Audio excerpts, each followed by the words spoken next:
Rosa Patas Largas y el estilo del escarabajo. Un cuento de John Jairo Giraldo Hernández. Rosa Patas Largas era una simpática niña araña que vivía con su papá, su mamá y sus 15 hermanos en la segunda rama, al lado de la grieta en el árbol cerca a la quebrada. Ella era solo una niña el día que ellos llegaron. Eran muy grandes y pesados. Rosa Patas Largas los miró con curiosidad y al principio solo vio piedras como las del suelo, pues eran oscuros y redondos, pero luego notó que tenían patas, no 8 como las arañas, sino 6, y eran patas gordas y cortas, no largas y flacas como las de las arañas. Algunos incluso tenían cuernos largos y fuertes que salían de atrás de sus cabezas. ¡Qué arañas tan raras!, pensó Rosa Patas Largas. Pero no eran arañas, ellos mismos lo dijeron, eran escarabajos. Esos escarabajos dijeron a las arañas que venían a enseñarles la forma correcta de vivir, la forma de vida del escarabajo. Al principio las arañas más viejas se resistieron, usando todos los trucos que sabían, pusieron telarañas a su paso, intentaron envolverlos con su seda como una mosca, pero nada sirvió. Los escarabajos eran tan grandes y fuertes que la tela de araña solo los ensuciaba. Así que con temor, las arañas aceptaron a los escarabajos como sus nuevos gobernantes. Las arañas tuvieron que cambiar muchas cosas. Ahora no estaba permitido que cada familia de arañas tuviera su telaraña, como siempre lo habían hecho, sino que los escarabajos organizaron las telarañas en las ramas más grandes, siempre vigiladas por ellos. Antes, cada familia hacía su telaraña de la forma en que sus padres les enseñaron y cada tela era diferente una de la otra, pero ahora no se podía, porque ese no era el estilo del escarabajo y todas las telas empezaron a ser iguales. Hay que progresar, decían los escarabajos. Esta es una forma mejor y más moderna de conseguir moscas. Los nuevos amos llevaban la cuenta exacta de cuántas moscas y mosquitos caían en cada telaraña y de todas las moscas que atrapaban las arañas. Solo una pequeña parte era para ellas, pues el resto se las quedaban los escarabajos. Por esa época, Rosa Patas Largas conoció lo que era sentir hambre. Las arañas estaban cansadas, tenían hambre, pero también tenían miedo, miedo porque los invasores eran más grandes y fuertes. Un día, un escarabajo ¡chucutún! Cayó desde lo alto del árbol y no fue capaz de volver a subir.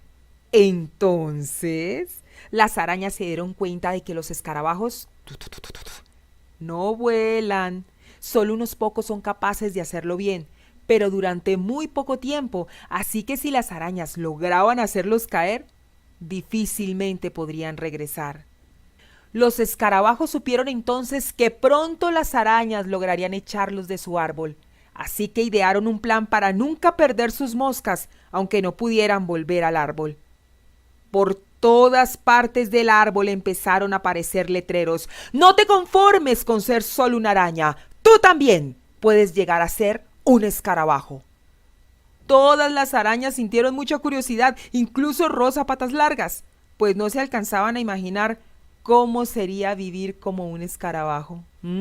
Unos días más tarde, fueron vistas varias arañas jóvenes llevando caparazones, hechos con hojas, muy parecidos a los que usaban los escarabajos, pero aún no eran iguales a los de ellos. Entonces, los escarabajos empezaron a cambiar moscas por caparazones, cuernos, alas, protectores de patas que ellos mismos hacían y que las arañas podían ponerse como si fuera ropa. Luego de unos días, la gran mayoría de arañas querían ser escarabajos. Soñaban con ser grandes y fuertes, con ser temidos por otros insectos. Usaban protectores en las patas para que se vieran gordas y cortas. Se ponían cuernos en la cabeza. Incluso algunas arañas fueron al médico para que les quitara 2 patas y así tener 6 patas como los escarabajos. Sin embargo, las arañas mayores ya habían unido sus fuerzas. Estaban haciendo caer del árbol muchos escarabajos, hasta que un día las arañas les dijeron: Es hora de que se vayan o los haremos caer a todos del árbol. Los escarabajos aceptaron y se fueron a vivir al suelo, pero estaban tranquilos pues sabían que no perderían sus moscas.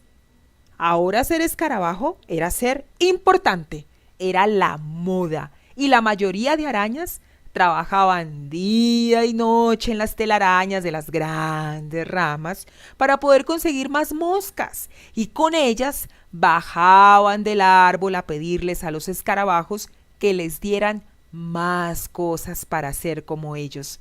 A nadie le importaba que cada vez hubiera menos moscas, pues las telarañas de los escarabajos eran tan grandes que atrapaban muchas más de las que las arañas necesitaban para comer. Rosa Patas Largas no fue la excepción. Había logrado conseguir unas hermosas alas de escarabajo, luego de trabajar durante semanas en la telaraña. Pero un día, su hermano mayor le dijo que ya no se llamaría Humberto Patas Largas. De ahora en adelante sería Humberto Patas Cortas. Entonces, Rosa Patas Largas supo que muchas de las antiguas familias de arañas ya no usarían más sus apellidos, sino que tendrían apellidos de escarabajos. Los Tarantuela se volvieron Escarabajuela. Los Saltarrama se convirtieron en los Caminazuelo. Y con dolor vio que los Patas Largas se volvían los Patas Cortas. Rosa Patas Largas recordó entonces su niñez. Se acordó de su abuelito José Patas Largas, de cómo él le enseñaba a tejer su telaraña para que fuera única y de cómo eran felices en su telaraña sin necesidad de ser escarabajos, siendo solo arañas. Así se dio cuenta que aunque los escarabajos se habían ido, las arañas seguían siendo sus esclavas en sus corazones y en sus mentes, al pensar que era mejor ser escarabajo que araña. Rosa Patas Largas decidió vivir de otra manera. Volvió a construir una telaraña en su casa. Dejó de darle moscas a los escarabajos. Incluso dejó de usar las alas que tantas moscas les costó conseguir, y ahora solo atrapaba las moscas que necesitaba para comer. Las otras arañas decían que Rosa Patas Largas era un bicho raro, pues no hacía lo que todos hacían. Pero Rosa Patas Largas se sentía tranquila y feliz, y empezó a enseñarle a las otras arañas y a sus propios hijos que no se necesitaba ser escarabajo para vivir una buena vida. Y allí continúa Rosa Patas Largas, haciendo lo que la hace feliz y enseñando a otros en la segunda rama, junto a la grieta, en el árbol, cerca a la quebrada.